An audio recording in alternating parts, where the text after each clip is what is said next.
conference. I prepare to stay to the end of this conference because the issues that we discuss are very close to my heart. I can tell you, okay, I got elected in 1999 October, so now I'm in my 6th term as a member of parliament in Seputeh and in KL. If you want to ask me how do I feel as I, after going through for almost a quarter of the century as a Wakil Rakyat in KL, the first 20 years I must say that I always felt that I stay in my kawasan. We are like being marginalized or being raped by the authority. We see all these buildings, getting higher and higher, in our kawasan, in my constituency, and we see that those areas that are not supposed to have a building, and DBK approve it, the authority approve it, and then you have the Prime Minister and Minister go to, launch it. So, I mean, if those who follow my speech in Parliament, especially come to Kementerian Wilayah Persekutuan, sometimes I feel that I sound like angry bird. Sorry, marah, And until I remember one time, Tengku Anand, when he was a Minister of FT, he said, "You are anti-development." That kind of a statement thrown at me. But things started to change. I must say that, come slightly better, getting better, when come to 2018, when there was a change of government in the whole country, in federal level, then we have YB Khalid Samad become the FT minister. But I must also say that prior to that, and during the later part of when Tengku Anand was Menteri Wilayah Persekutuan, every 3 months he will meet with the MPs in KL, including the opposition. Then most of the time he was not there. He let Datuk Loga, the Timbalan Menteri Wilayah Persekutuan, chair the meeting. Then we got the chance to raise certain local issues. And also I must say that Datuk Loga, I must appreciate him. Even on small matter like enlarging the road, he came to my kawasan and then he listened to my advice, asked DBKL potong pokok lah, besarkan jalan lah, this kind of things. Actually, this kind of things, even the MP's request doesn't work. I have to go through lobby the Deputy Minister of FT to 30 minutes. 30 minutes left, I think 30 seconds left, right? I saw a paper already. But okay, I'm not trying to. I just want to give you a rundown. Then after that, now it's even better when after 2022 when under this Kerajaan Madani, Ahmad Ibrahim in 2023, I think in the month of January or February, I forgot, he came in, and then he asked DBKL to meet with the MPs, local MPs, once a month. They call it consultancy. Then only we started to, as an MPs, we started to have the opportunity to raise the issue, and then we are allowed to so-called the raise that we call USO resolution, to raise certain very pertinent issues in the kawasan in the meeting, and DBKL officers will will look at all our problems. Then after that, they try to give an answer to us in the following week. So this is better. But then, after that, I found out that there is another issue. That is the land matters.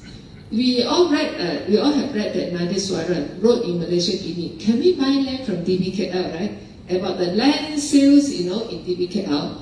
Then, how I find this very close to my heart. There are issues that are out of DBKL's jurisdiction. There are issues of the land deals.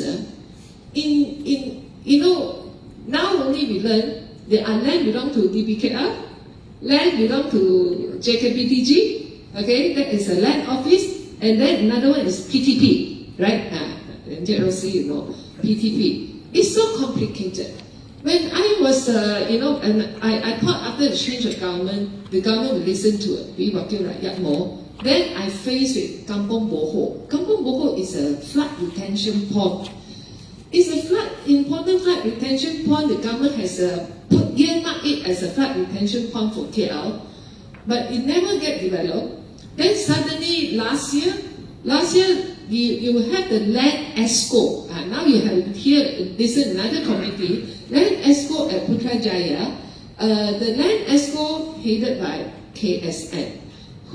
The Tata Bandar, one person is inside. There are other like JKPTG, there are other officers, AGC, all these members are there. The walking right is not in. No. So they're going to approve. Before that, I already wrote a letter to KSN. I said, please don't allow any development. So give the land away surrounding the Kampung Boho. But I just had one voice. I never got the letter reply. And then after that, it was approved. And we see that the flood retention pond being sacrificed. So I was so angry, don't know what to do.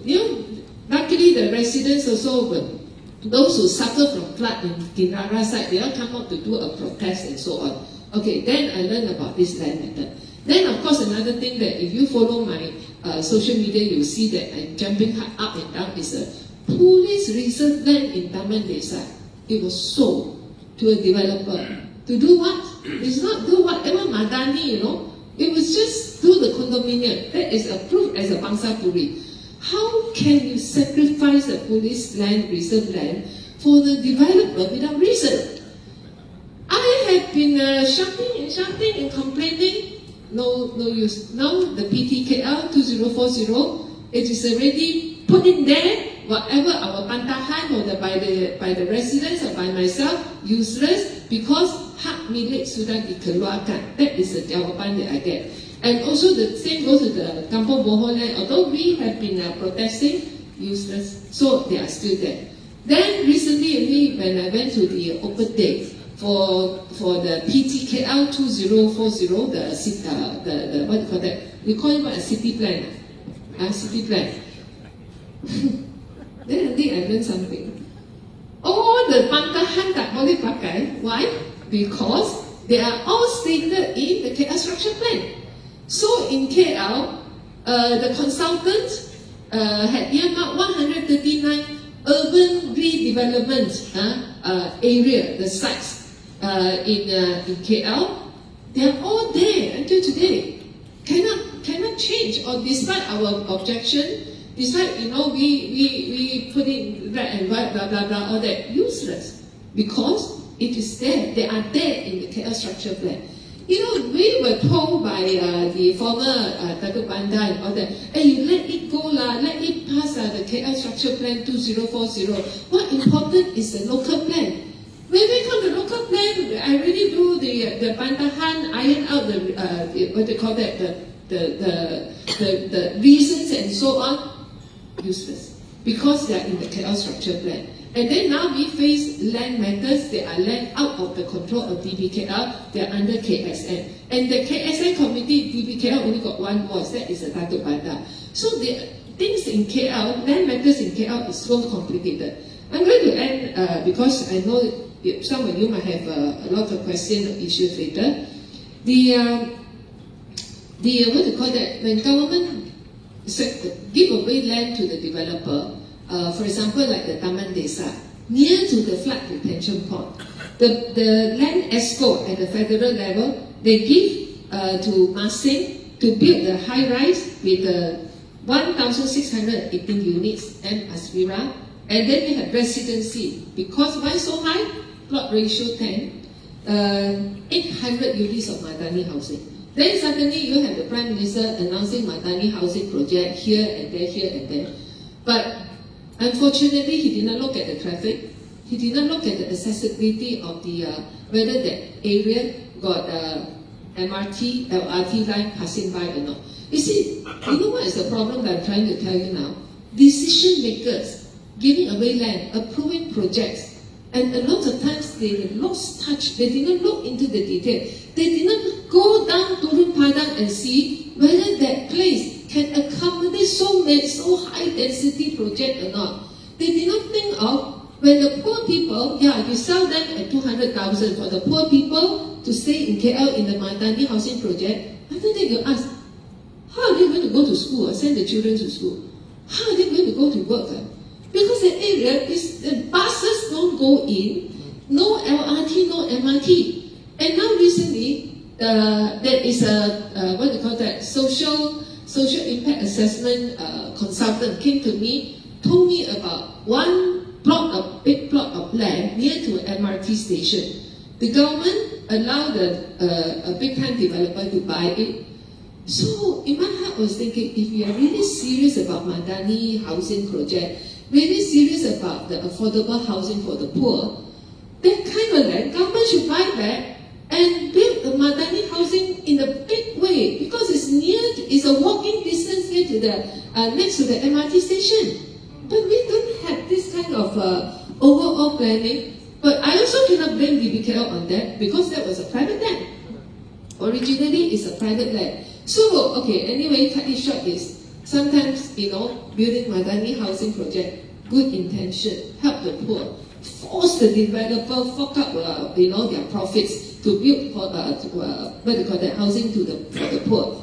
But you see, all good intentions, they also have paved way to help, because of a lack of a total macro planning. So last thing is, just now I just had a big argument with Dr. Dennison just now. So I told him, I said, I have been the ESCO of Selangor 2008 to 2013. Comparatively, for those in Selangor, no matter how much you grumble with your local council, they are better than KL, better than the DBKL. Why? Because they are councillors. Although they are the lantikan, appointed councillors, they are better than none. Just how you talk about what OSC, what website and all that, and then you have to show up to this website, you cannot go in. Until today, okay, I'm in government now. I'm not allowed to attend the OSC meeting. And I can tell you the civil servants don't like me to attend there. And I can tell you so that I don't slow down the process. But in Selangor, every PPT, every local council, you have our representatives sit in the OSC, on-source center, and then they can approve and reject the project. That's why no matter how much you don't disagree with your local councillors, your ADUN and so on, Selangor has a better governance compared to KL. Because KL we are denied. Even we, MP, we are denied on having to influence or making the decision under KL. So lastly is that you all have seen your YB Bangkok raised we should support a local government election 2 years ago. After that, very chamo, the social media, bang, DAP, you want the Chinese control the city, blah, blah, blah, blah, blah. Okay, you all suffer. But I don't understand why recently MCA MP Tanjung PI, he also mentioned we should have local government election, restore local government election. But all these statements appear in Chinese papers. No response from anybody in the social media. Nobody criticized MCA for raising this issue. But when it comes from us, it is a big issue. But I'm not bringing this to the table. I still think that we all should fight for local councillors. Okay, at this stage, let's face the reality. It is too sensitive. There are people who politicize and say all sorts of nonsense. Come up with lantikan. Something like Selangor. Something like Selangor, how you govern it and so on. But actually, okay, you also need to look into detail when you raise whatever issue. I have get a draftman, a former retired draftman in AG's chamber, presented everything already, how to change the law, what to amendment in Akta Ibu Kota, then presented to the authority, no sound, no news, until today. So I hope that, when all these RAs are here, I understand your concern. All of you who will bother to sit here is because you are very unhappy. You disagree with many things. I share your concerns, I share your pain, because I'm one of the residents in KL. I told, in one of the consultancy meeting, that was a few years ago, I said, you people, civil servants, Datuk Bandar, after you retire, you balik kampung. Go back, you leave KL. But people like us, we stay in KL to the last day of our life. So you don't care. You don't make all this, decision, mess up the area, then we residents, we have to face it. So Last one is, later I know there is a session on Urban Redevelopment Act. You want to ask my sincere opinion. Please don't support the current URA. Please do not support. Don't allow any law that come into place. We KL residents we already suffered enough over the years, decades of bad governance. We see how politicians, we see how civil servants use their power to override us, ignore us all the way. And you have such law in place. If now you have a very good minister, you have good Datuk Panda, sensible Datuk Panda, sensible Ketua Pengarah, Perancangan and so on. It might be good. But what if an authoritarian person come in, a person full of greed, of power and business interests come in, and with this law, you're going to make more people suffering. But I let this session, I don't want to elaborate more on this so that we can have more discussion when we come to the part of URA. Thank you very much. Sorry about taking too much of the time. Thank you.